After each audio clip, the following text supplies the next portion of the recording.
Pessoal, bom dia. Hoje eu atrasei um pouco para mandar. A desculpa de hoje é que eu tô acompanhando o Bruno. Ele vai fazer cirurgia hoje e é quando eu venho para auxiliar ele com parte de fotografia, filmagem. Já falei isso em outros vídeos, né? Que eu mandei aqui. Só que eu, assim, como eu não estava ontem pensando na mensagem, nada, não me veio nada ontem especificamente, assim, para trazer. E eu gostei daquele método de abrir em um versículo, em algum capítulo, e a partir dali eu tentar interpretar e explicar. E aí hoje de manhã, enquanto eu arrumava as coisas, eu fiquei tentando, né, pensar em qual mensagem trazer, não vinha nada específico, e aí quando eu entrei no carro, eu fiz uma oração, conversei com Deus e abri em Êxodo 12.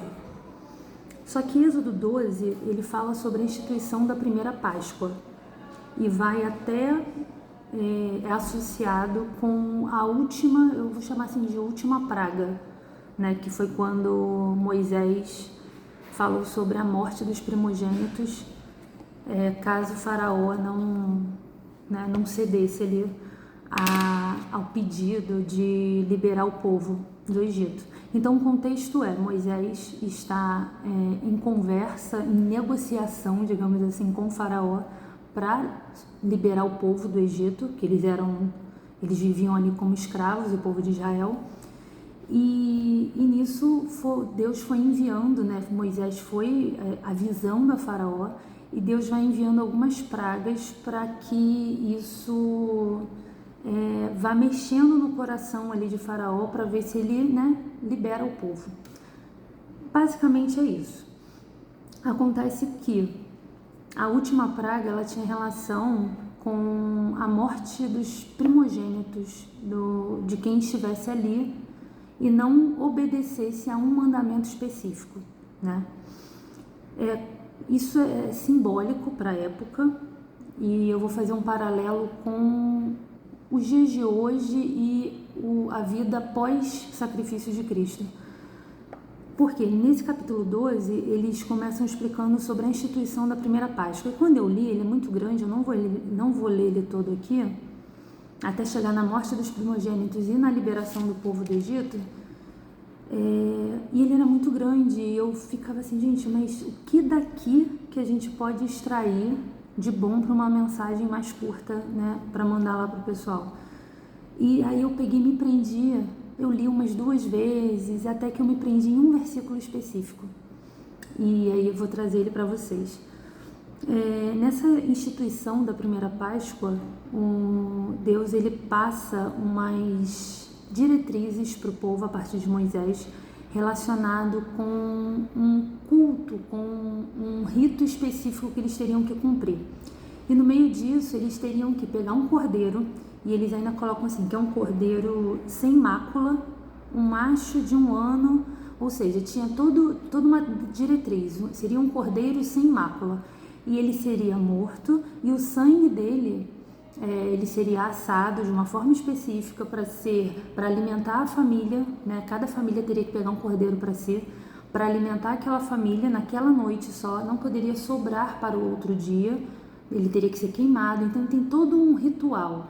Só que no meio disso tem algo que é simbólico e específico e que ainda perdura, digamos assim, né? Porque o ritual dessa forma já não se faz. Hoje em dia a Páscoa já virou até um evento comercial. Não estou aqui para falar da Páscoa no momento, mas uma das coisas que ele pede para fazer no meio de todo esse rito, que é no versículo... Ele pede no versículo 13 do capítulo 12, ele bota assim... Não, o 13 já é a simbologia. Aqui, no versículo 7, e tomarão do sangue e poluão em ambas as ombreiras e na verga da porta, nas casas em que o comerem.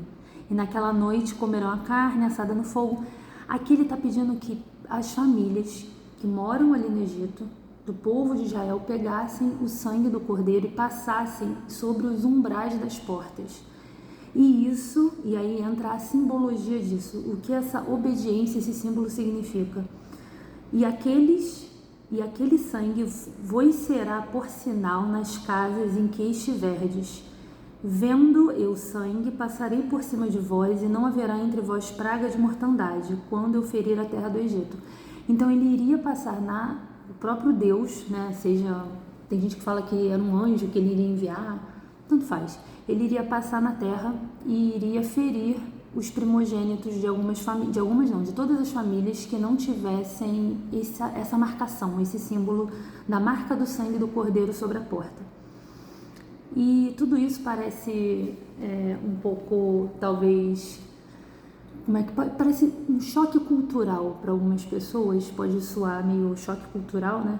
Porque envolve sacrifício, envolve morte, né? Ainda mais de crianças, e tudo isso é um pouco assustador para a nossa cultura hoje em dia.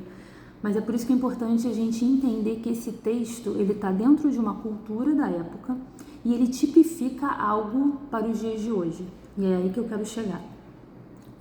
O que acontece é que as famílias que tinham a marca sobre a porta foram poupadas, e as famílias que não tinham, o primogênito, não só das famílias, como até dos animais, está escrito aqui que eles foram levados. E isso não é só entre os egípcios, também do povo de Israel. Quem era do povo de Israel que não colocasse essa marcação sobre a porta, sofreu essa penalidade. E aí, quando eu li esse versículo, eu fiquei parada nele, eu ia e voltava nele, que fala: e aquele sangue vos será por sinal nas casas em que estiverdes. E eu fiquei pensando nessa questão de tipificar, como que esse versículo e todo esse contexto, ele tipifica, ele nos aponta para o sacrifício de Cristo. Assim como está escrito nesse versículo, e assim, eu pensei nisso, e eu estou aprendendo agora, né? Estou lendo a Bíblia agora, estou aprendendo sobre agora. E eu pensei nisso e depois eu fui, né, estudar para confirmar. E realmente a linhagem é essa. Esse sangue sobre a porta, esse cordeiro, ele tipifica o que aconteceu quando Cristo veio ao mundo. Ele veio ao mundo e o seu sacrifício na cruz derrama um sangue que iria marcar todo um povo, que se esse povo, só que aí precisa de uma ação do povo, essa ação é um símbolo de obediência, que seria marcar sobre os umbrais da porta com o sangue do cordeiro. Então, no hoje em dia, o que a gente entende é o seguinte: o sacrifício de Cristo, ele derrama o sangue de um cordeiro imaculado, e isso que traz salvação ao mundo, salvação, que é isso que limpa o pecado do mundo. Só que essa marcação, a gente tem que fazer ela no nosso coração.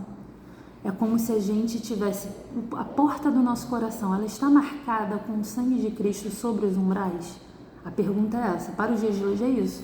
A gente muitas vezes não vai precisar fazer, né? Não vai, esse tipo de sacrifício, esse tipo de rito. O nosso rito é crer em Cristo, se batizar e não só fazer parte de um povo, porque Israel, todo o povo de Israel estava ali. Você poderia dizer assim, eles eram separados do Egito, mas eles precisaram obedecer um mandamento, uma ordem específica. Eles precisavam, não pela lei, mas pela obediência, por mostrar que o coração deles acreditava naquilo e estava obedecendo a Deus. Era uma simbologia de obediência. E foi essa simbologia da época que salvou eles da morte. Da mesma forma que a gente marcar nos nossos corações, né, nos umbrais das portas dos nossos corações, marcar com o sangue de Cristo, que é o Cordeiro eterno, não é necessário depois dele nenhum outro sacrifício. Então é essa marcação que faz com que a gente também não veja a morte. Quando eu digo morte, não é a morte da carne, mas é a morte da alma. Então o sacrifício de Cristo, ele veio para nos livrar da morte, porque Cristo foi o único que o conseguiu, foi o único de todos os, a gente pode citar de diversas religiões e de diversas crenças e culturas no mundo, diversos homens que foram importantíssimos para a humanidade, que foram pessoas assim influentes e que marcaram suas épocas com mensagens boas. Mas isso não é o suficiente para a salvação de alma. Isso é o suficiente talvez para você ser um bom cidadão aqui na Terra.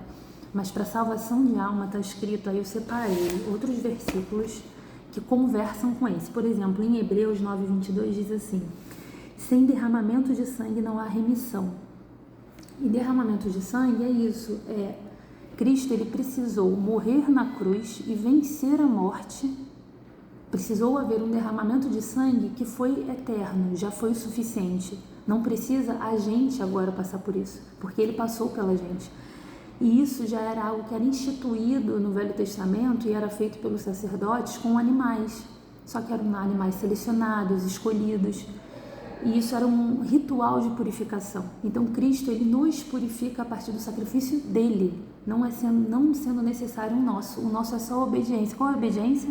Passar nos umbrais da porta. E o que pode ser isso, de você passar no umbral da sua porta o sangue de Cristo? É você assumir, o que esse povo fez foi assumir e proclamar perante a todos quem era o Senhor e Salvador deles. E é isso que se pede hoje em dia. É você assumir publicamente, você assumir com a sua voz, com o seu coração, é você obedecer o que Cristo te manda, o que Deus te manda fazer. Essa é a nossa marcação. E é interessante você ver que ele fala assim: e aquele sangue vos será por sinal nas casas em que estiverdes. Eles não estavam na casa, na terra deles, eles estavam fora da terra deles, mas eles tinham uma marca. E essa marca era mais importante do que a terra onde eles estavam. A marca era o que determinava de quem eles eram filho, não era a terra. A terra deles estava prometida em outro lugar e eles iriam para lá.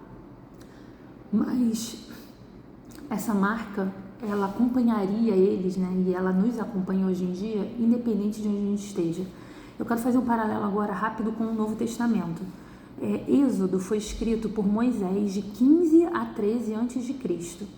Só que a gente tem lá em Pedro, 1 Pedro, que foi escrito em 62 depois de Cristo, a seguinte frase, tá?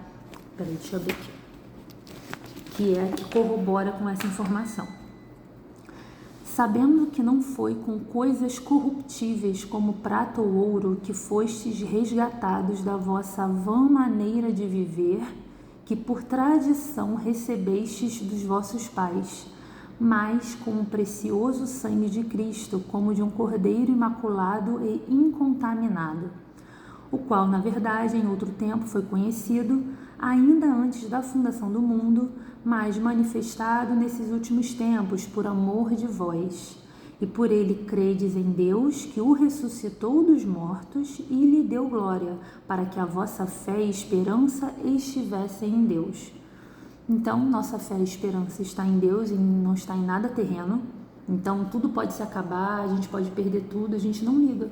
Eu falo que o cristão deveria ser, né? Internamente, assim, a pessoa mais inabalável e mais otimista que existe, porque a gente não se importa, na teoria pelo menos, a gente não deveria se importar nem com a nossa própria vida. Então, quanto mais com as coisas materiais que a gente adquire, né, durante a vida. Aqui ele diz que, e aí tem um paralelo, né, do cordeiro. Enquanto aqui ele está falando, pegue um cordeiro sem mácula, e isso estava falando de um animal que seria morto. Aqui no Novo Testamento, em Pedro está dizendo, sabendo que não foi por coisas corruptíveis como prata e ouro que foi resgatado, mas com o precioso sangue de Cristo, como de um cordeiro imaculado e incontaminado. Tá claro, é um paralelo claríssimo. Tem outros capítulos também, eu anotei aqui, o de Hebreus. Sim, eu anotei até uma frase que eu vi no site que falava assim: o sangue do cordeiro representa a nova aliança entre Deus e a humanidade, estabelecida através do sacrifício de Cristo. E isso. Tem mais coisa, tanto em Êxodo, né, que vocês podem ler lá, mas lá tem um impacto cultural que eu falei, né, em relação, tá falando de um momento que estavam falando de uma praga que seria lançada no povo, mas em Pedro, em 1 Pedro, vocês vão encontrar ali falando sobre a salvação, ação de graças pela esperança da salvação e exortação à santidade. E ele fala sobre que o fim da nossa fé, por exemplo, é a salvação de almas. Então esse é o objetivo da vida, esse é o objetivo maior, esse é o objetivo primário. E ela se dá através do sacrifício de Cristo. E como disse, de todos os homens que passaram por essa terra que podem ter feito bons feitos pela humanidade e tenham deixado boas mensagens, Cristo foi o único que morreu e ressuscitou, e que a sua morte rasga o véu entre o contato que os homens tinham com Deus, agora o contato é direto em nome de Cristo, e a partir da morte dele, ele foi o Cordeiro imaculado, e o seu sangue, ele tem poder de expiar pecados e de nos salvar. Mas para isso a gente precisa, para a gente estar dentro do número, não só dos chamados, mas dos escolhidos, a gente precisa ter uma ação da nossa parte. E essa ação é passar sobre os umbrais da porta o sangue do Cordeiro. Hoje em dia seria marcar no nosso coração, na nossa mente, sabe? Internalizar que Cristo é o Senhor e Salvador, internalizar isso e verbalizar isso. E tornar isso público e deixar essa marca, deixar que Cristo nos marque, para que por onde a gente andar no mundo, que essa marca seja vista, assim como os umbrais da porta marcada com sangue. É isso. Espero que não tenha sido muito pesada por causa do início da história lá em Êxodo, mas a verdade é que foi aleatório. Eu entreguei para Deus para Ele trazer a mensagem através de mim. Eu não queria trazer uma do meu coração, assim, do meu coração, né, com viés, tendenciosa. Então eu trouxe essa. É uma mensagem de salvação, tá bom? É uma mensagem de salvação. Não é nada diferente disso, tá bom? Fiquem com Deus, até a próxima. E segue aí na escala a Carol? Carolzinha, ou uma das meninas novas, se quiserem fazer a mensagem, tá? Pode ser por áudio, pode ser escrito, tá bom? Beijos e até!